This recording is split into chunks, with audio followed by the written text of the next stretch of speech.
Cette banlieue prospère, située à seulement 30 km au nord de la ville de New York, est devenue le sanctuaire d'anciens résidents de la métropole.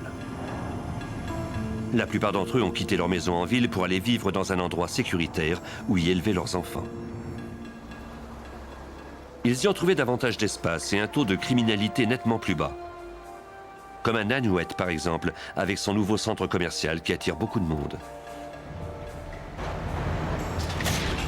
Le 20 octobre 1981 à 15h10, un fourgon blindé de la Brinks s'arrêta comme d'habitude pour collecter les recettes d'un détaillant.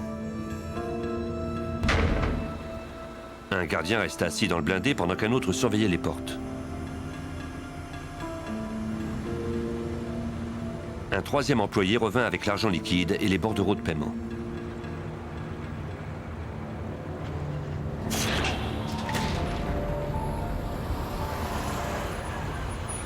À 15h15, une bande d'hommes armés surgit d'une mini-fourgonnette rouge foncée. Un des gardiens reçut un projectile à la gorge, un autre au bras. Les voleurs tirèrent ensuite sur le conducteur. Il riposta, mais le feu de ses assaillants était trop puissant.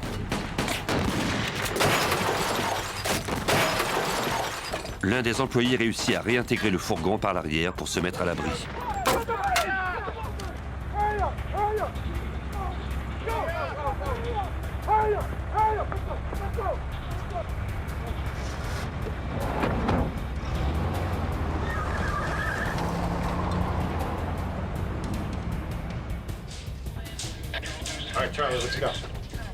Le chef de police Alan Colsey du service de police de Nyack était à 8 km de la scène quand on l'appela.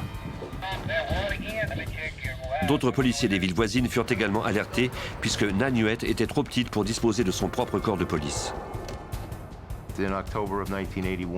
C'était en octobre 1981.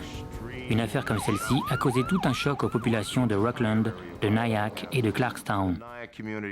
C'était une chose à laquelle on ne s'attendait pas du tout.